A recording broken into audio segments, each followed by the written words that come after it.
She wore the title of a pastor's wife like a crown, graceful, trusted, adored. But beneath her smile was a secret she would kill to protect. In the end, the people who believed in her most, her husband, her children, paid the price with their lives. At True Crime's Altar, we do not glorify evil. We expose it. We tell these stories to warn, to remember, and to hold the guilty accountable because betrayal should never go unnoticed and no sin stays buried forever. Like, comment, and subscribe, and let the truth speak louder than silence. It was just after 7:45 p.m. on Sunday, November 12, 2024, when the tranquil streets of Windy Hollow, a sleepy neighborhood on the outskirts of Harmonville, Georgia, were pierced by the sound of 3 gunshots. The shots came from the home of the Dunlap family, where Pastor Elwood Dunlap, along with his teenage son, Tylen, and daughter Miracle, had just sat down for their usual post-service Sunday dinner. According to law enforcement reports, emergency dispatch received multiple 911 calls almost immediately. When officers arrived minutes later, what they encountered would permanently scar their memories and shake the community's faith. Inside the warmly lit dining room, 3 bodies were found slumped around the dinner table. Their meals remained untouched, the steam still rising faintly from the plates. Each victim had been shot once in the chest, methodically, without excess. It was a precise and deliberate execution. Pastor Elwood lay crumpled over his Bible at the head of the table. His son Tylen was still upright in his chair, as if frozen in time, while Miracle sat across from him, eyes open, her hands still in her lap. All 3 died before they could speak a word. Officers made their way through the house, alert and cautious. In the garage, they found her, Elaine Dunlap, wife of the pastor and mother to the children, seated in the driver's seat of her sedan, her keys in the ignition. In her purse, they discovered a registered 9mm handgun, later matched through ballistic testing to the 3 fatal rounds. She didn't cry. She didn't scream. She simply looked at the officers and asked, "Am I going to jail?" When word of the killings reached the town of Harmonville, population just under 6,000, it was as if the very air had been knocked from their lungs. Why would Elaine Dunlap, known for her warmth, generosity, and devotion to her family and faith, commit something so unspeakable? The answers, as investigators would soon learn, were buried under years of carefully guarded secrets, spanning 3 generations, and the truth would reveal a darkness far deeper than anyone could have guessed. To the congregation at Holy Way Baptist, the Dunlaps were the embodiment of spiritual leadership. Pastor Elwood had taken over the pulpit nearly 15 years earlier from his own father, Reverend Zeke Dunlap, who remained an elder and fixture in the church's leadership. People said Elwood was gentle, sincere, and lived every word he preached. Whenever a marriage was falling apart or someone was battling addiction, Elwood was the one who'd show up and stay late. One church elder told police, "He didn't just give sermons, he lived them." Elaine had married Elwood in her early 20s. She became the heart of the church, organizing events, leading women's ministry, praying over people without hesitation. "She was like a sister to everyone," said one longtime member. "You needed prayer? She'd drop everything. You needed a ride to the doctor? She'd come. Nobody saw this coming." Their son Tylen, 19, was a freshman in the pre-ministry program at Douglas College, commuting from home while preparing to follow in his father's footsteps. Tall, charming, and articulate, he reminded many in the congregation of his grandfather, Zeke, in both mannerisms and voice. Miracle, at 17, was soft-spoken and graceful. She led the youth choir and maintained a 4.0 GPA at Harmonville High. Her classmates described her as wise beyond her years, someone who made you feel safe just by sitting near her. But inside the Dunlap home, far from the stained glass windows and Sunday smiles, the family was quietly crumbling. Those who looked up to them saw only what the Dunlaps wanted them to see, a facade crafted with prayer, posture, and perfect timing. Behind closed doors, there were shadows.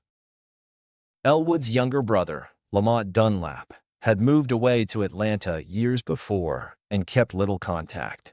But when questioned by investigators after the murders, Lamont didn't hesitate. "Our father was hard. Nothing was ever good enough for him," he said. "Elwood spent his life trying to win Zeke's approval, and Elaine, she was just trying to survive." In the final weeks leading up to the murders, those fractures began to show, but so subtly that no one outside the home recognized the signs. Because the truth Elwood had stumbled upon, the secret he had finally uncovered, was one so vile that Elaine chose murder over confession. The first critical piece came from Gloria Dunlap, Elwood's mother and Zeke's wife, who gave police a battered journal she'd kept hidden for over 2 decades. The contents, later marked as Evidence 17B, chronicled years of abuse and manipulation by Zeke Dunlap, a man who once led prayer circles and preached on purity while preying on vulnerable women under the guise of counseling. "He was a predator," Gloria said bluntly in her taped interview. "I started writing everything down after the third incident because I knew nobody would believe me otherwise." The journal detailed at least 7 different women, most of them church members, who had told Gloria privately about Zeke's behavior. It included names, dates, settings, and eerily similar stories, trust gained, then violated. Church leadership had quietly asked Zeke to step down years earlier under the public claim of health issues. But the truth, as internal memos later confirmed, was a confrontation over misconduct with female choir members and counselees. Still, Zeke retained power. He remained a respected elder, quoted in bulletins, revered by many who never heard the whispers. And there was one secret in particular that Zeke had buried deeper than the rest. Investigators found it in a series of private emails Elaine had exchanged with an old college friend.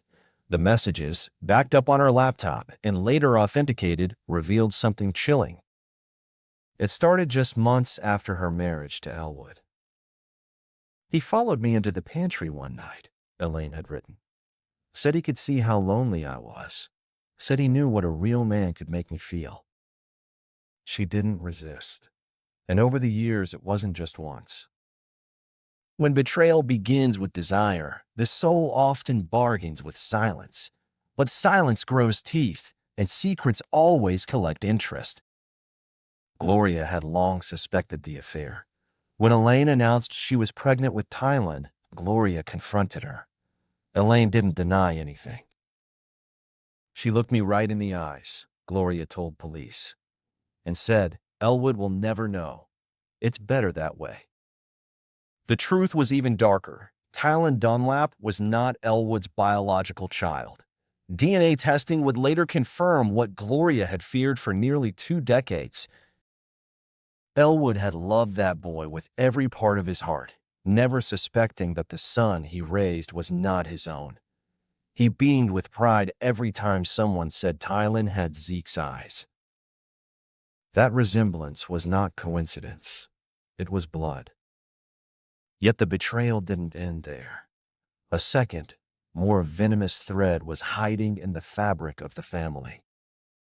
Elwood's brother Lamont had left town in 2005, claiming work opportunities. But the truth was more complicated and far more disturbing. According to police records, Lamont Dunlap had a turbulent path after leaving Harmonville. Though he told family he was seeking better employment, background checks revealed a long string of failed jobs, 3 arrests for disorderly conduct, and a DUI between 2005 and 2010. But the real shift in Lamont's relationship with his family happened in late 2006. Cell phone logs, later recovered by detectives, showed a sudden spike in communication between Lamont and Elaine during that period, dozens of calls over a short few weeks. At first, investigators assumed there may have been a romantic link, but the truth proved even more calculated. Inside a 10-page handwritten letter found in Elwood's home office, a letter penned by Lamont from prison, the true nature of their connection was revealed. I came home that weekend to ask Dad for money, Lamont wrote. Went around back to grab some tools from the shed, and there they were, together. It wasn't what I expected. She didn't look scared. She wasn't crying. Lamont had walked in on Elaine and Zeke, and instead of telling Elwood, he saw an opportunity. Investigators recovered text messages from an old cloud backup that confirmed Lamont's next move, blackmail. Initially, he demanded $10,000 from Elaine to keep quiet. When she told him she couldn't access that kind of money without Elwood noticing, he gave her a sickening ultimatum. He told me if I didn't sleep with him once, Elaine said in her post-arrest interview, he'd tell Elwood everything. I weighed the options. I made a choice. When morality is negotiated in shadows, the soul begins to rot in silence. The moment you trade your dignity for deception, destruction follows close behind. Elaine agreed to meet Lamont at a budget motel just outside Harmonville. She told Elwood she was helping with a women's retreat out of town. He believed her, like he always did. The encounter, she admitted, was cold and detached, a transaction. What neither she nor Lamont could have expected was the pregnancy that followed. 2 months later, Elaine realized she was carrying another child. I knew it wasn't Elwood's, she confessed. He'd been traveling a lot for ministry, but I didn't flinch. I told him it was his. He didn't question it. That child would be Miracle. After that night, Lamont never contacted Elaine again. But his own downward spiral continued. Years later, he was arrested in connection with an armed robbery at a corner store. Though he didn't pull the trigger, his involvement led to a 15-year prison sentence. Behind bars, Lamont remained silent until nearly a decade later, after surviving a near-fatal stabbing by another inmate. It was then, perhaps fearing his life was ending, that he finally wrote to Elwood. His letter was detailed, dated, and damning. It described the blackmail, the motel encounter, and his knowledge of the earlier affair between Elaine and Zeke. Investigators later confirmed Lamont had mailed it through the standard prison system. Delivery records showed the letter arrived at the Dunlap residence, and Elwood read it. 2 days later, Elwood made a discreet online purchase, 2 DNA test kits from a genetic testing service. Investigators found the open test packets in his desk drawer, along with the printed results.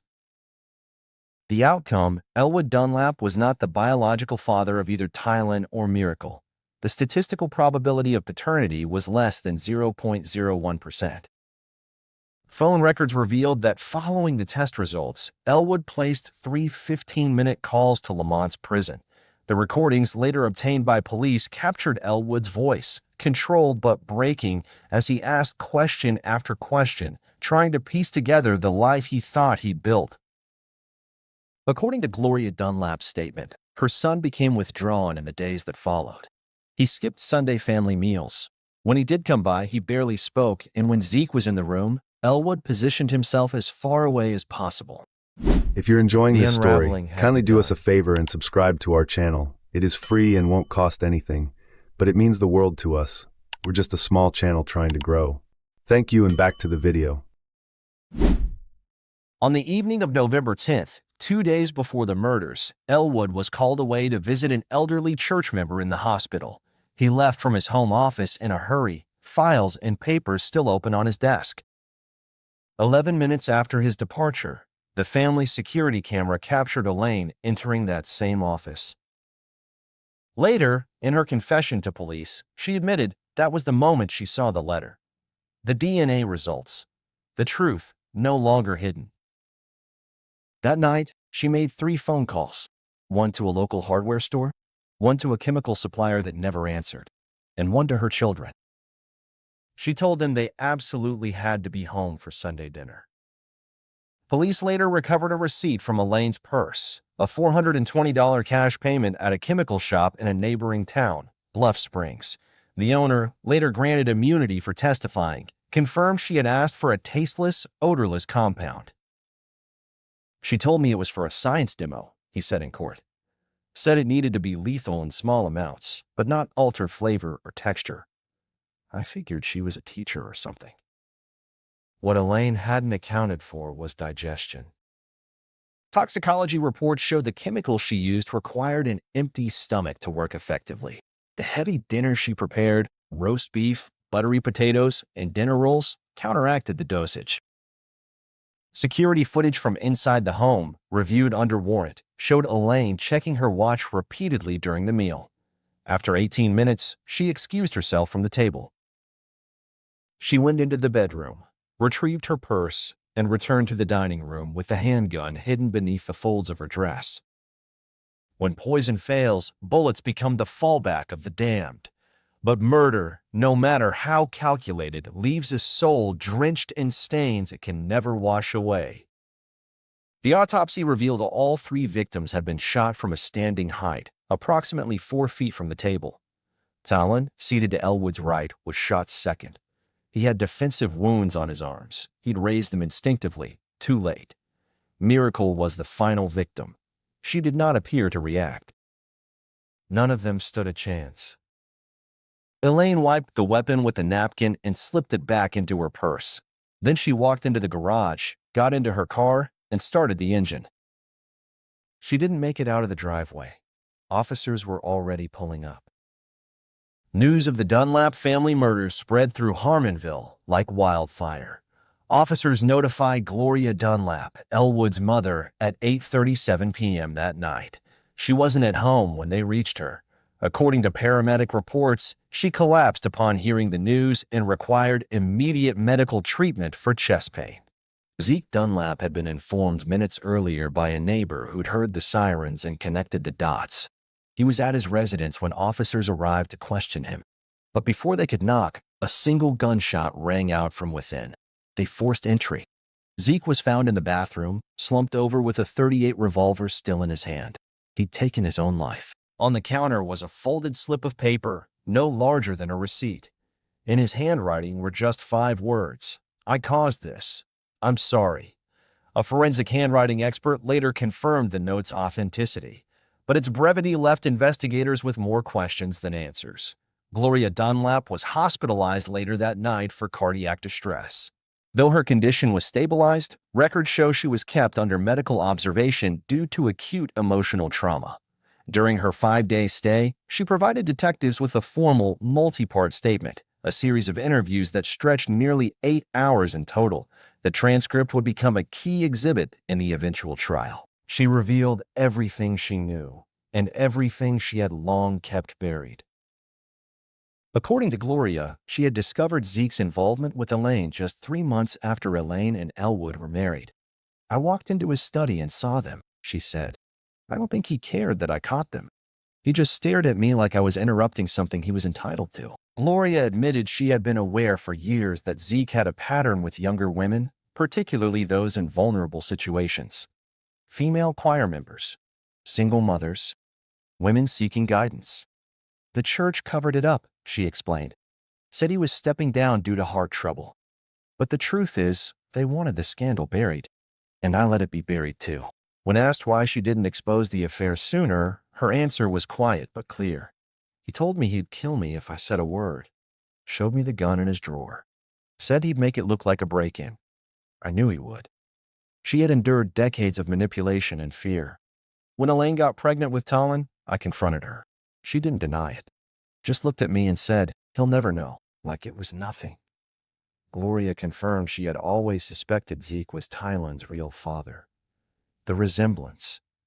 The way Zeke treated the boy, overly attentive, always insisting Talon sit beside him during church dinners. "I couldn't prove it," she said, "but my heart knew." When Miracle was born, Gloria had a different suspicion. She didn't look like Elwood, but she reminded me of Lamont as a child. Her eyes, her expressions. So I started hinting. Gloria said she tried to alert Elwood subtly, mentioning how Miracle was just like Lamont or commenting on Tylen's similarity to Zeke. But Elwood never caught on. He trusted Elaine completely. It broke my heart to watch. The most painful part of her testimony came when she described the weight she carried. "I wanted to scream it out some days. Just tell the truth and be free. but I was afraid of Zeke. And I thought, maybe it's better to let some lies stay quiet. She wiped away tears as she added, I never imagined it would end like this. I should have done more. I should have protected them. 3 days after completing her final statement, Gloria Dunlap went into cardiac arrest in her hospital room. Doctors attempted resuscitation, but she was pronounced dead at 2:14 a.m. The official cause, stress-induced heart failure, listed as a secondary consequence of the triple homicide. The trial of Elaine Dunlap began 3 months later. It lasted just under 3 weeks. She was charged with 3 counts of first-degree murder. According to the courtroom transcript, she showed no emotion as the verdict was read. Life in prison. No chance of parole. During sentencing, the presiding judge said, in my 22 years on this bench, I have never seen a case so cruelly calculated. The defendant didn't kill in anger.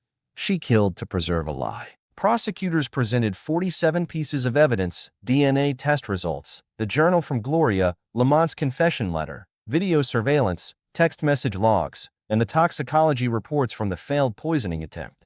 The defense argued diminished capacity, citing years of psychological abuse and spiritual manipulation.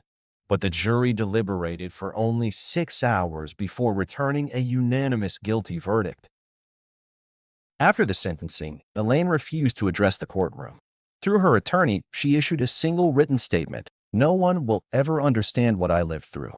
Prison records indicate she has refused all visitors, including counselors and clergy. She eats alone. She speaks to no one. She hasn't attended a single religious service since her incarceration. When the soul runs from accountability, it builds its own prison, far colder than any cell. In silence, guilt becomes the loudest voice. Church attendance in Harmonville dropped by over 60% in the months following the murders. Holy Way Baptist, once filled to the brim on Sunday mornings, now echoes with half-empty pews. Many congregants say they can't reconcile what happened with what they believed. These people were supposed to lead us, one former member said.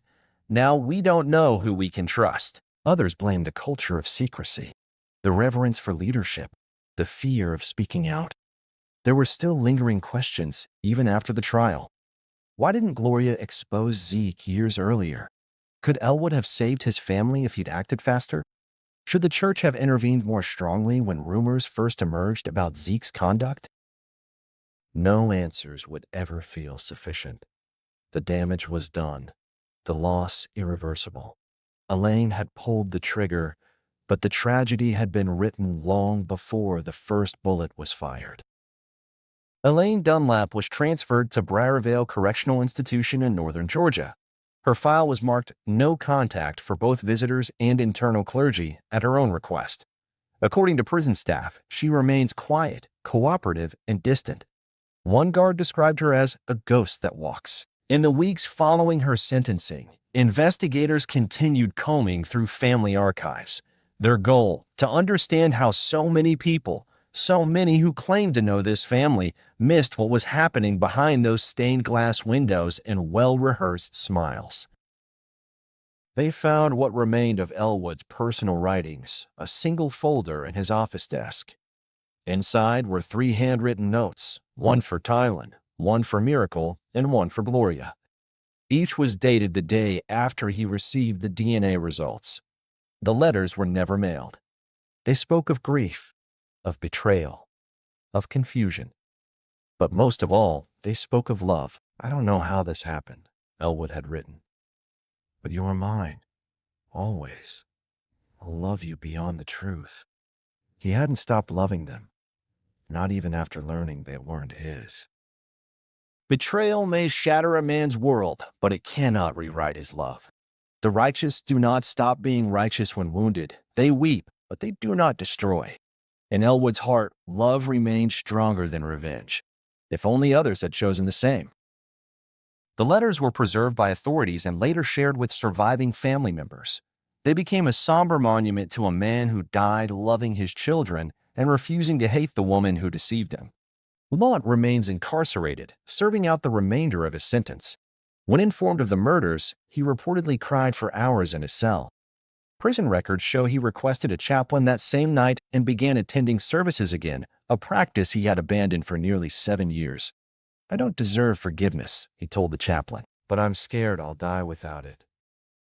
The case of the Dunlap family has since become the subject of academic lectures, criminal justice courses, and community conversations across the Southeast. What began as a hidden affair decades earlier, what some thought could be concealed under rituals and titles, ended in a blood-stained dining room. And it forces us all to ask, how many families live behind facades like this? How many women and men are suffering in silence, afraid to speak, afraid to act, afraid to trust that help will come?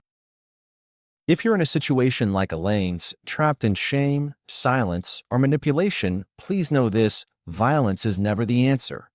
Murder is not a solution. Secrets do not deserve blood. There is always a better way. Seek help.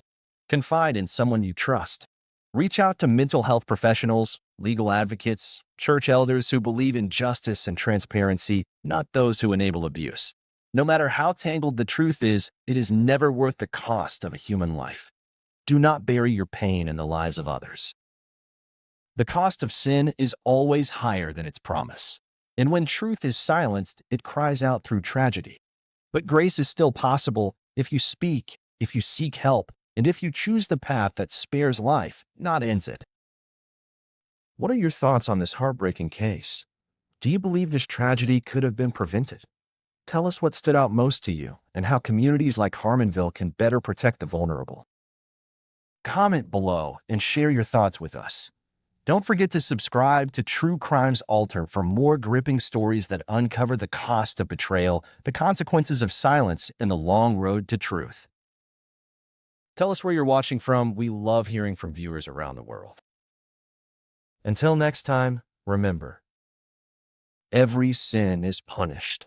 Every betrayal has a cost, and every soul must answer to the truth.